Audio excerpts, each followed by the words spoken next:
Hey guys, and welcome to the Leftovers channel. Today we have another super special Mighty Max toy review.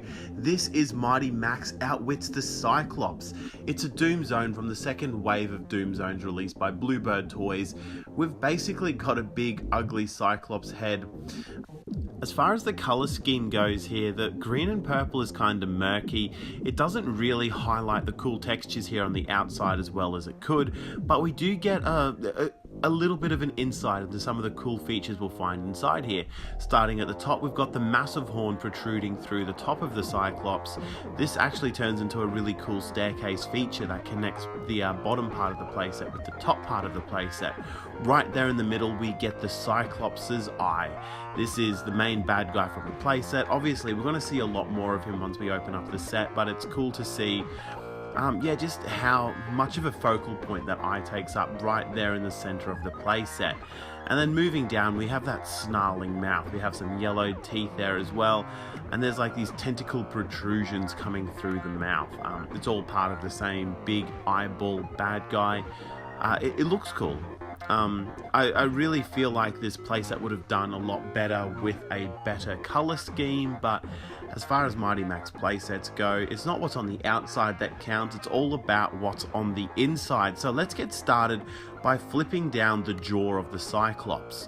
Flipping down the jaw exposes those yellowy teeth as well as the tentacles protruding out of the mouth of the playset, and we get the first glimpse at the bad guy here, the Torturer.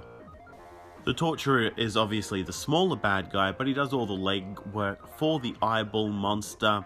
I guess he softens up the victims for the eyeball to eat.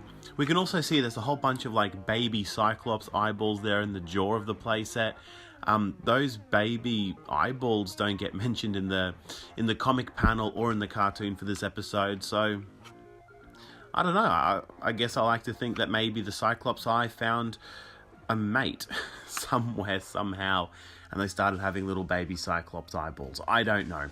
Opening up this set all the way, we can see that horn finally form the staircase, and we get a great look at the Torturer's dungeon. Obviously, smack bang in the middle there is our eyeball creature, tentacles popping everywhere.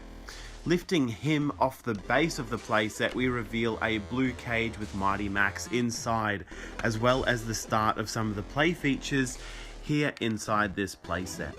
There's some really great molded textures here in the plastic, and one thing I really like about this set is the range of torture devices here in terms of play features.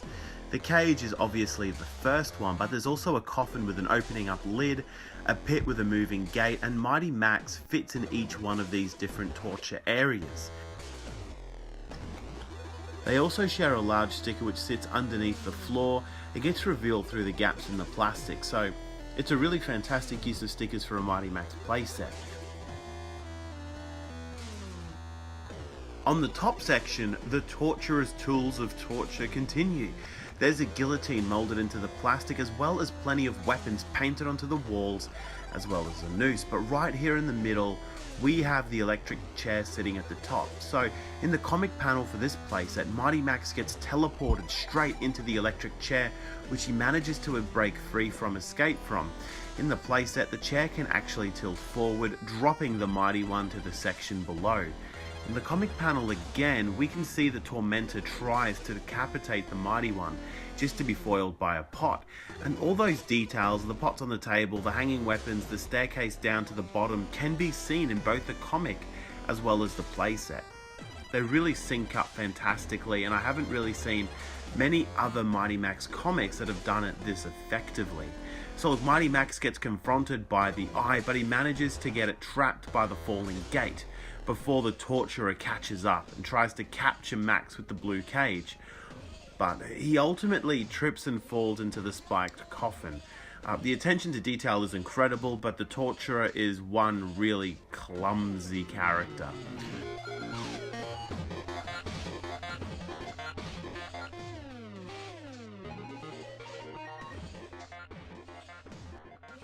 We get to see that same attention to detail in the TV episode that was based off this playset, Day of the Cyclops. For a change of pace, Mighty Max's mum, and for some reason Virgil and Norman too, they're all on holiday in Turkey. It doesn't take long for things to go bad when Mighty Max loses his cap, and gets arrested along with Norman. Where do you take a boy and a massive gorilla of a man with a sword? Look, obviously it's the local police station, and it's in a castle way up on a hill. That leaves Mighty Max's mum and Virgil to track down the Mighty One's cap. There's a lot of Mighty Max's mum in this episode, and she's one badass. This is the first episode, actually, where Mighty Max has come out to his mum about the cap, about being the Mighty One thing, about being the saviour of the world. She seems pretty cool with it. Max and Norman have some big problems though. The castle police prison fortress, it's frequented by the torturer who cleans out the cells, presumably by kidnapping and torturing the prisoners to death. But when the torturer comes for Mighty Max and Norman, they manage to fend him off long enough to see that he escapes through the wall. So, hot on his trail, Mighty Max and Norman discover a giant door in the shape of a Cyclops head, which, in my opinion, is a fantastic nod to the playset and how they actually enter the torturer's chambers. Once again, Max and Norman confront the torturer.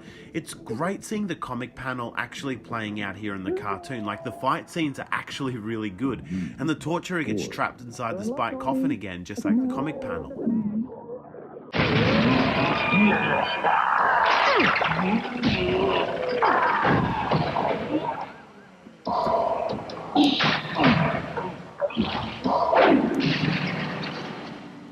But look, that's just the first enemy. Max and Norman find the real reason these underground caves exist.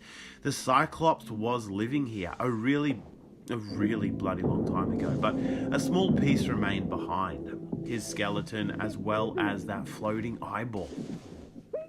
I love the look of the eyeball monster. The whole episode has a really awesome aesthetic, and those tentacles, look, they're not exactly menacing. The eyeball itself isn't a great villain. It's not a real threat. It doesn't have teeth, it doesn't have claws, it can't tear them apart. It's just basically a floating eyeball with tentacles until they light it on fire. That's when they really need to watch out for it.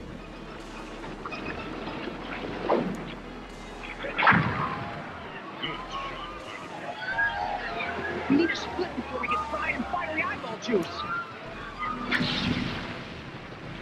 So look, we've got this awesome looking playset, a really solid cartoon, and some great characters and story here. You can't really ask for more when it comes to these Mighty Max playsets, but to be totally fair, it's not crazy enough to be one of my favorites. I've always liked the weird and quirky ones, like the Fly, the Lizard, the Sea Snail, Cyber Skull. I just don't think the theme here is as cool as those other playsets, but obviously let me know in the comments what you think. If you want to see more high resolution images from this playset, please head over to the Leftover Culture Review website. I'll be posting the comic panel over there so everyone can have a read of it, as well as some more high resolution images from this playset. I really do get a big kick out of reviewing these Mighty Max playsets. This is going to be one of the last ones I'll ever get a chance to do, so I'm really glad that I had a chance to check out the Cyclops. It is a really cool playset, and I really think for anyone collecting Mighty Max figures, this one really does have a lot going for it, and a lot of really cool sculpted details, and that cartoon episode really just brings it home for me. So thank you so much for watching. Please check out a few more of the other Mighty Max episodes here on the Leftovers channel. Check out the leftoverculturereview.com to see more high resolution images, as well as the cartoons, the comic panels, and I'll catch you guys next time for some more Leftover Culture. Cheers.